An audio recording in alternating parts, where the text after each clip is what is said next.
Hello and welcome to Furry Is World, where we are deep down in the bowels of the FTB server. This is level 10. This is level 11. We're way down here in the bowels of the doings here, next to a nice lava pool, and then next door we've got an even bigger lava pool that is slowly being sucked away by our pump. Remember last episode I showed you where the pump room was going to be? Well, we fitted the pump because we needed the power. We were running low on power. Power was becoming an issue. This is hopefully all of this will be going. Hopefully it will suck underneath this lava and this will all drop and slump out as well. Hopefully it's quite a big reservoir down there. But we shall see. We shall see. I've never pumped under obsidian before, so it's going to be a first. Yeah, the little electric generator I built was just eating through my coal supply. It was just using it all up, and I'm going to need that coal supply to make decent armor. The nano stuff I think I can make in this. I'm not sure. I fixed the ladder. The ladder is fixed. We are now fully functional with the ladder. Very happy about having the ladder fixed. I don't have to use the dirt trick anymore. That was just silliness. I shall eat while I'm ascending. This is actually the third time I have recorded this. First time there was a loud noise at my end that kind of interrupted it and ruined it. Then second time, Fraps went a little bit mental with FTB. Really, those two, they don't get on. Fraps and FTB, they don't see eye to eye. And it just chops the video into tiny little chunks. You end up with like 300 AVI files in your Fraps folder. Silliness. Just, it seems to be stable this time, but we shall see how we go. We've built a nether portal, and the nether portal is inside Weird Ears Industries building. Well, it's actually outside Weird Ears Industries building, but it leads to a horrible place. There's no glowstone anywhere near it because we're basically at this level. We need to get up a bit higher. So I'm trying to build a stairway on the other side, but the ghasts are just running amok at the moment. So we've left that one to one side for now. That's a project. Oh, charming. Project to be... now we're glitching in the door. Can we go through the door? Can we? Thank you. That's a project to be completed, the stairway in the nether. Hopefully without the ghasts blowing the bejesus out of us. It's not much fun. When I first recorded this sugarcane was all single layer. Now on the third recording, it's all topped out nicely. There's not a lot gone on in here. It's still all chests and bed and stuff. But in here, I think you'll find Mistcraft has moved on apace. Look, book stands. Book stands everywhere. Stands for books. Book stands. It's just a marvel of modern technology. And then these books here, these four, these are some of my self-authored pieces. This one was the first one that I wrote myself. I'm quite proud of it. I'm stable and got spontaneous explosions. So that's nice. The reason I got spontaneous explosions was because I set meadow, and meadow is an extra biomes biome, and extra biomes biome always cause instability in your worlds. So I'll show you quickly, briefly. We go on in. We've got crystals in here. We have got nice crystals. Get my book where I can get it. Okay, there's an ender dude ponging around. There's quite a few mobs burning up. But we've got crystals, and that's basically what we built this world for. There's quite a few endermen in here. This might be good hunting ground if it wasn't just blowing up all the time. Get out of there before something bad happens. And then my personal favourite world is this one. And you can see single biome plains, so it's a nice safe biome. It's an original, just standard lighting, standard sky, lava lakes, villages. Did I chuck anything else in there? No, there's no other anomalies in there. It's gone for it's added a few sunsets itself, but that's fine. It's a nice enough reasonable look. We spawn in right next to a little NPC village. Plenty of animals ponging around. Again, probably going to be a reasonable hunting ground. Quite a nice little world. We found a few of these NPC villages dotted around in here as we had a good old run round, and that's where I got all my books from robbing the NPC villages. Is a good hobby. I think one of these is this one is unstable because it's got autumn woods, meadow, redwood forest. These are just licensed for it to go wrong, basically. So that one's unstable. Those two outside ones really need to go. This one is stable, but it's a bit of a complicated mess. It's a jungle, and it's got the wooden tendrils in and villages, but I haven't found any villages because it's all wooden tendrils and trees at the moment. There's also obelisks, which is the obsidian towers, so if you need obsidian you can get it there. This funny looking crafting table top with bookcase fronts is a writing desk, and this is where you create your automatic, your self-penned books. You take your notebook that you've created, you plop it in the this one's fully populated now, so it's got all of the biomes on, even the extra biomes, and most of these are just unusable. If you use them, things are going to go wrong. You got your biome controller, what type of biome checkerboard, huge, large, all the way down to small, tiny. Lighting, what sort of lighting you want, bright, dark, standard, doesn't really matter which one you choose, it's all standard lighting, but you can see better or see worse in it. Sky, weird combinations you can have. You can mix and match, you can mix colours together to get different palettes. Fancy worlds, but I tend to stick to traditional at the moment because I'm trying to make sure my worlds are stable and I don't want to introduce instability, but Creator has told me that no matter what you do with these, you won't introduce instability, so I'm happy with that. Terrain features: caves, crystals, dungeons, lakes, lava lakes, mine shafts, villages, strongholds, starfisher. I mean, strongholds, you're going to get an alternate end every time, which is just going to be bizarre. Terrain generation: cave world, flat, standard terrain, void. Time, just I always go for normal time, but you can go for any of these. Potentially you're going to cause a bit of corruption in your world, but not too much.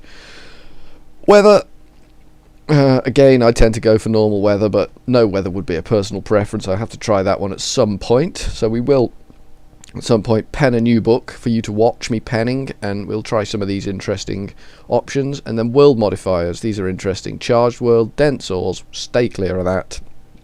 Just greedy, and it's going to punish you for being greedy. Meteors, interesting, dangerous but interesting. Skylands is cool. Skylands is very cool. That's what that multiple biome one over there was. And then spontaneous explosions, which speaks for itself. It will be spontaneous explosions. And you populate your notebook by filling out automatically generated, let me just shut that door just in case something wanders in, automatically generated descriptive books, of which I've created quite a few to populate my notebook. Each of these you then drop into the writing table with your notebook, and all the ones it's automatically generated. I mean, some of these have been absolute turkeys, some of these have been horrors. Some of the later ones were just virtually instant death. Small biomes: birch forest, frozen oceans, mountain ridge. Mountain ridge is more extra biomes, so automatically goes wrong. Multiple fogs, slow time, and it's just a horror. Dark makes you blind virtually instantly. You just don't want to go into these worlds. You go into them just to generate them, you come back out again with your linking book, and you leave it at that. That's the bottom line with those worlds. You just create them. Oh, we've got some crystal, look. Crystal for making the portals. We'll show you that at some point.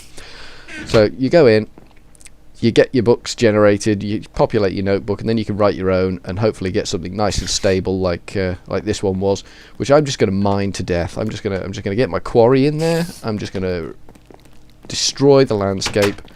I think it's night time out here, and I think this guy wants to eat my face. I don't know where he is though. Where is he? Ah, there he is. Here he is. Get off me. Got a nice fire aspect on our sword, so that's pretty good. And then over here we've made a few improvements. The cows are still growing well. Obviously we don't need them quite so much now that we've got a supply of books from the NPC villages in our new world. This room here is going to be where I'm going to study my bee craft, my apiarism. This is my apiarist's lab is going to go in here. Obviously, I'm not going to put a sign on the door that says apiarist lab because I seriously doubt I could spell it.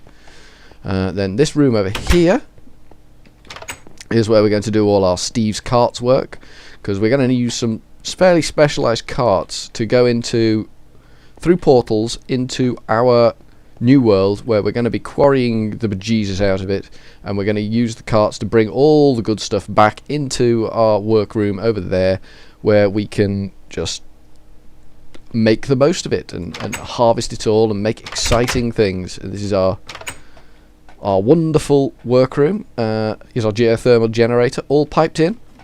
I'll show you down here. There's our pump pumping away with the two engines driving it, pumping all the good. I'll show you where this pipe comes from in a minute.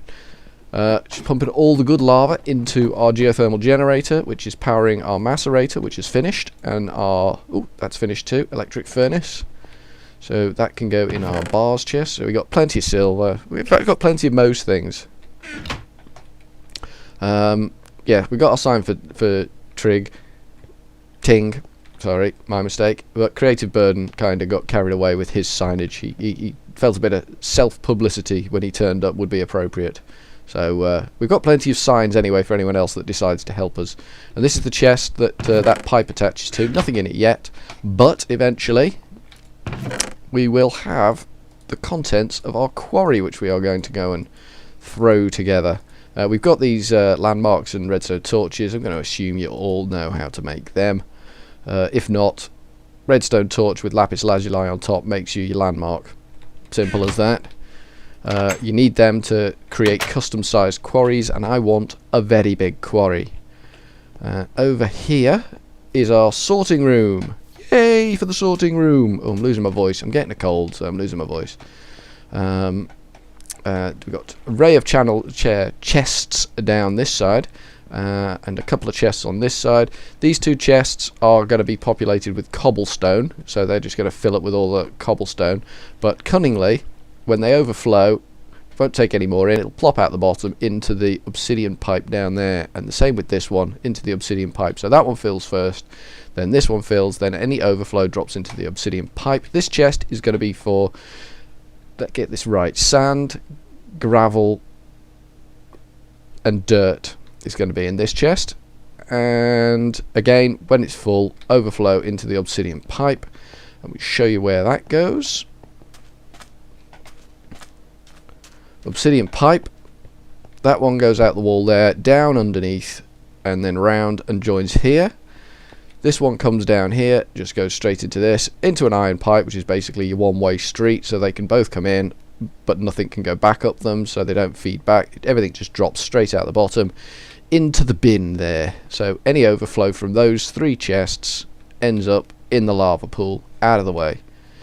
So as I say, cobblestone, gravel, dirt and sand all go out that way and get sent to either of these two side chests, and then everything else comes down here. I haven't decided what's going into these three chests yet, but I have decided that nothing is going. I've put glass in there to make sure that nothing goes back to the workroom yet until I can work out exactly what does. I just basically want the good ores to go straight back to the workroom. I don't want anything else going back there, so until I can get some samples to fill in these filters, I don't want anything going back there, hence the red has got glass in. These I just haven't decided what's going where yet. It's just going to be stuff in the yellow, probably precious stuff and redstone and lapis lazuli in one, but we'll see. I mean, it's going to be a big old quarry, so we don't want to limit ourselves too much. And out here is where we're going to do it. This whole area here is where we're going to quarry. I'm just watching my fraps, make sure that it's not going all wiggy on me again. So we need a landmark, and we need to know exactly how far we are allowed to build. So we just slap a redstone torch next to it, and it shows us. There you go, helpful blue lines. These are the extent to which you can quarry. So excellent. We'll follow this one out over the sea bit of a swim. So it's not an attractive building with the pipes all whizzing around it, but it's going to be functional. It's going to do the job. With creeper damage turned off, it's not going to be too much of an issue, I shouldn't think. The water's not too deep here by the looks of it, so that's a bonus, because I don't really want to have to build a nerd pole that's too big. So we just get to the right spot, then we just drop down, and we go bump, bump, bump, bump, bump, bump. Hop out of the way. There we go, and one there. There we go. Whoops. That was not ideal. And just chuck another landmark down right on the end of it. The line's gone red, so we can see that that's all hooking up nicely. Power this one, and we get another axis, and we'll follow that one out. And we're nearly got the quarry up and running, so that's going to be a good thing. We need materials. We're desperate to get materials, because Steve's cart's going to take quite a bit, and the bee thing is there's a lot of the farming. What's the farm craft? I can't remember what the farm craft mod's called now, but there's a lot of that sort of farmcraft type stuff, because bees is an extension of that. Nerd polling. Oh, that one's come up right underneath. That's a bonus, isn't it? Got that one right. So we just slap that down.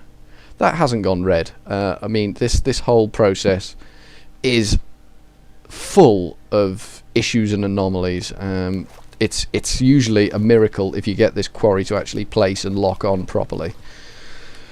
I've had so much trouble with these, logging in, logging out. The lines all change colour, and there are times you can log in and your quarry hasn't positioned itself properly and it's reset itself back to the default size, and you try and fix it and things go wrong. And so quarrying at full size can be a little bit frustrating, but stick with it. It's well worth it in the end. So we're going to head on down here. Oh, we're a bit deeper here. We are a little bit deeper here, but that's fine. There we go. Cool. Job's a good one. Chuck down the last landmark and tap the landmark, and it says no. And I'm fairly sure it's done the job properly. It's just saying no to me. I mean, that line's gone red. So we'll just go back here and we'll tap this original one, and then we'll throw the quarry down and see whether the quarry likes it or not. But that should be fully active now.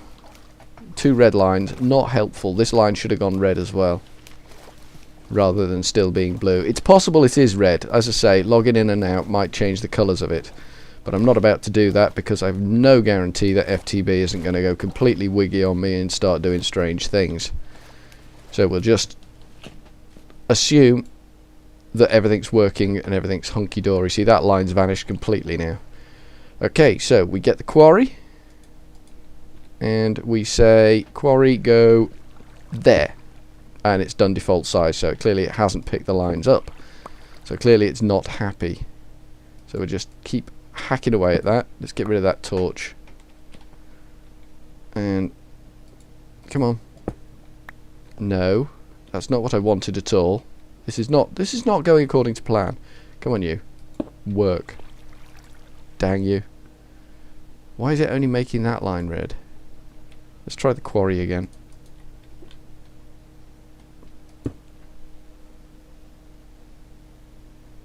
Now, I don't know what that's done. I couldn't possibly tell you. I'm going to have to log out and log in and see whether that has actually fixed it. So, bear with me. I'll just pause recording for a second.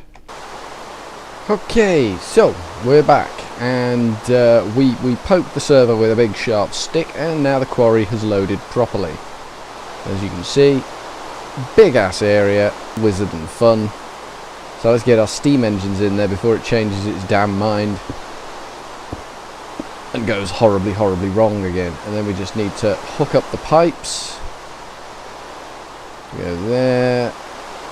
And we don't want to go near the steam engines with the pipes, because they will interfere with each other. That's not going to work out. Let's do that. There we go. Nice kinky pipe. So that's cool. Kinky cool pipe. Levers. We got levers. Good. I brought the levers with me. We need to slap a lever down there, like so, and slap a lever down there, like so, so we can power these bad boys up when we're good and ready. And bucket. I need a bucket. I don't have a bucket. I'm going to go get a bucket. The weather is becoming a bit of an issue in the main world, in the overworld. It rains sometimes for like seconds at a time. Go away, go away. See, you didn't prosper by that, did you, you stupid animal? I showed him. I gave him the old 1-2 with the sword there, and he died and went away. Yeah, the weather's becoming a bit of an issue in the overworld. It's almost like it's inherited some instability from Mistcraft. I don't know if that's possible, but that seems to be the state of it. Sometimes the rain will last just for seconds, sometimes it just won't stop. It's bizarre weather.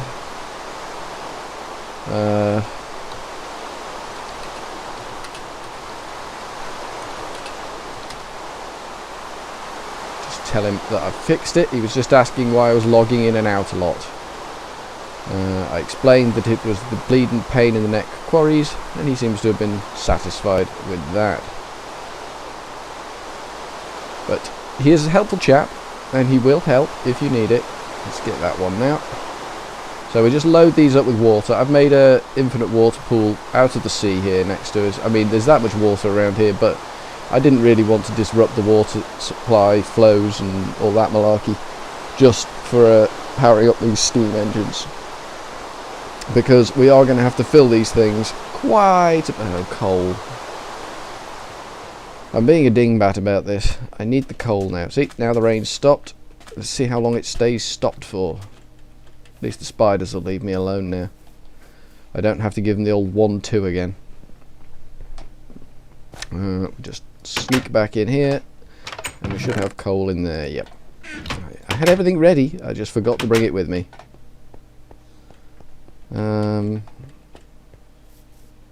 He wants to do some cheating there, because apparently they've created, him and Opop have been messing around with force fields, and they found a glitch in the force fields mod whereby it's just destroyed all their stuff. I'm gutted. Let's stick 8 in there, and 6 in there, and 6 in there, and let's turn these bad boys on, and let's get this party started. There we go. And it's off.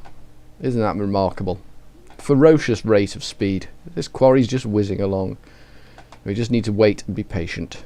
This is us waiting and being patient. One of the engines is off. That one's off and running. That one's off and running. Just this last one to go. And pop. There we go. All 3 up and running. And our little laser beam thing joins in now. And he just kind of fills in the frame on this yellow and black stripy thing. And then the quarry arm will appear once he's filled the frame in. These are clearly not up to speed yet. They've got full steam pressure, but the more power you get coming out of them, the faster this thing builds the arms. It should go at a fair old bat with these 3 on. It was previously. They probably just need to warm up a bit, and then it'll be whizzing along, and we'll pop back in a minute and see how that goes. We just want to go and dump all this stuff off. So yeah, we got the quarry up and running, and hopefully, with a little luck, I won't have to record this again, because Fraps has gone mental again. With a bit of luck. It looks like it's stable. It's holding at 30 FPS, which is what I've asked it to do. So we'll just bin all this junk in there. We've only got 1 landmark now, because when you put the quarry down and it puts the yellow and black bars in, it knocks your landmarks off, and the other 3, I got the one that was next to where I was putting the quarry down, but the other 3 are going to have dropped into the sea and never going to be seen again. So it's a bit of a shame, but never mind. We can always make more. We've got plenty of lapis lazuli. So where's this thing up to? So you never can tell whether it's actually giving you an accurate representation. until you get right on top of it. It's coming along here now. Are they going any faster? Oh, one of them's going fast. Two of them going faster. Three of them are going faster. So it should go a bit quicker now. We've got 3 green steam engines. We've got good heat in them. We've got good water temperature, good steam levels. Here it comes. Lasering the arm in. I'm still sure it should go faster than that. It's doing 2 sides at once though, you see. Doing the 2 opposing sides now. So this is going to be whiz bang when it goes. I shall resume the recording once it's finally finished. And it's just about to complete now. Just got the last few bits of the frame to put in, and then the bee should disappear. There we go, and there's the quarry arm. Off and running. We should soon be getting stuff pouring out of our quarry. What are we getting? Anything? It's doing something. It is doing something. Way down there. But we're not getting anything out of our pipe yet. Come on. Start a quarrying, boy. Start a quarrying. It's down at the bottom of the deep blue sea. Just standing in my infinite stream there. Come on. Do something, quarry. Do something. Impress me. It's gone all the way over there for some reason. Oh, there we go. 1 block of sand. Wow. 1 block of sand. That's it. That's all you're giving me. Oh, what do we got? Ooh, more blocks of sand. I'm not sure what I'm going to do with sandstone. I don't really know. I don't have a lot of desire for sandstone. I've not allowed for it in any way, shape or form. We got some dirt, so all this stuff's going to be going to the same chest initially. It works on levels, this thing, so it's going to find all the stuff at the same level. I mean, I think this is the deepest corner out here. But I didn't think there was much deep in that shallow in that corner. I thought that was the shallowest, and then this one. But I could be wrong. It certainly seems to know its own mind. There's a bit more sand coming in. It's coming along a ridge there, isn't it? I want a lump of clay. I didn't specify anything to do with clay, did I? I shall have to have a little think about what we're going to do with clay. So there we go. We have our... Oh, look. Oh, look. It's going the right way. It should go off to that side. So, we've got a quarry up and running. So, I think that'll do for now. That was an eventful episode with dealing with the bugs. So we shall say ta-ta from Furry's World.